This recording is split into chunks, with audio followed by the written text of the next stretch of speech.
শেখ হাসিনার পতনের পর বাংলাদেশের সাথে দূরত্ব বেড়েছে ভারতের। দিনকে দিন তা আরও চরম পর্যায়ে পৌঁছেছে। তবে প্রশ্ন উঠেছে, আসন্ন জাতীয় নির্বাচনের মাধ্যমে বিএনপি ক্ষমতায় আসলে এই দূরত্ব কমে আসবে কিনা।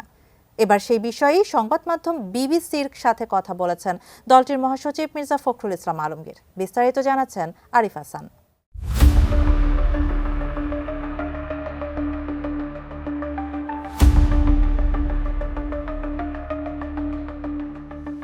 মাত্র ৫ মাস আগেও বাংলাদেশের বন্ধুপ্রীতম প্রতিবেশী দেশ হিসেবেই পরিচিত ছিল ভারত। দুদেশের কূটনৈতিক, বাণিজ্যিক, অর্থনৈতিক সম্পর্ক স্বাভাবিকই ছিল। কিন্তু জুলাই অভ্যুত্থানে শেখ হাসিনার পতনের পর থেকেই ভারতের সাথে টানাপোড়েন বাড়তে থাকে ঢাকার।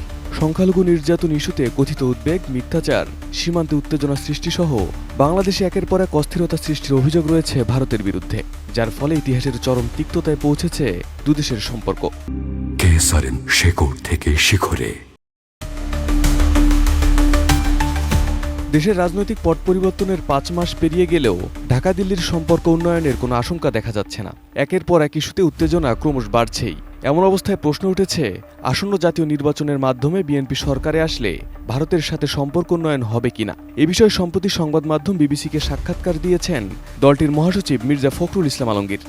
আমরা নির্বাচনের জন্য সবসময় প্রস্তুত থাকি। সম্প্রতি ভারত সরকারের বিভিন্ন পর্যায় থেকে বলা হয়, নির্বাচিত সরকার আসার আগ পর্যন্ত দুদেশের পরিস্থিতি স্বাভাবিক হবে না।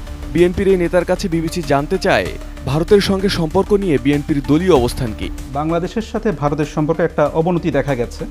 জবাবে মির্জা ফখরুল ১৯৭১ সালের মুক্তিযুদ্ধে ভারতের সহযোগিতার জন্য ধন্যবাদ জানান। সেই সাথে বিগত নির্বাচনগুলোতে আওয়ামী লীগের পক্ষে অবস্থান ভারতের একটা ভুল রাজনীতি ছিল বলে মনে করেন বিএনপির এই নেতা, এবং বিএনপি বাংলাদেশের স্বার্থ ঠিক রেখে ভারতের সাথে সম্পর্ক উন্নয়নের পক্ষে বলেও জানান তিনি। আমরা ভারতকে আমাদের প্রতিবেশী মনে করি।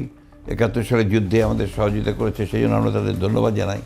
কিন্তু বিগত নির্বাচনগুলোতে ভারতের ভূমিকা কখনোই বাংলাদেশের জনগণের পক্ষে ছিল না।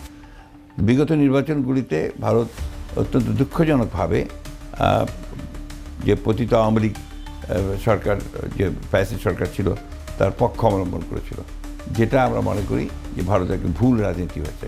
কূটনীতির ক্ষেত্রে তারা একটা বড় ভুল করেছেন, সেটা আমরা মনে করি যে তারা শিক্ষিত। আমাদের যেটা ভারতের সঙ্গে সুসম্পর্ক রাখা, এটা আমাদের দায়িত্ব বলে আমরা মনে করি, আপনার একজন হিসাবে, আপনার প্রতিবেশী হিসাবে।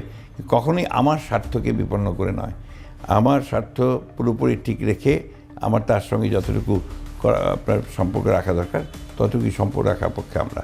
গত ৫ আগস্ট ছাত্র জনতার আন্দোলনের মুখে পদত্যাগ করে দেশ ছাড়েন শেখ হাসিনা, আশ্রয় নেন ভারতে। এ ঘটনার পর থেকেই দুদেশের মধ্যকার সম্পর্কের বরফ কঠিন হতে থাকে। সম্প্রতি বাংলাদেশ সরকার শেখ হাসিনাকে ফেরত চেয়ে ভারত সরকারকে আনুষ্ঠানিক কূটনৈতিক চিঠিও দিয়েছে, তবে এখনো পর্যন্ত সেই চিঠির কোনো জবাব দেয়নি দিল্লি।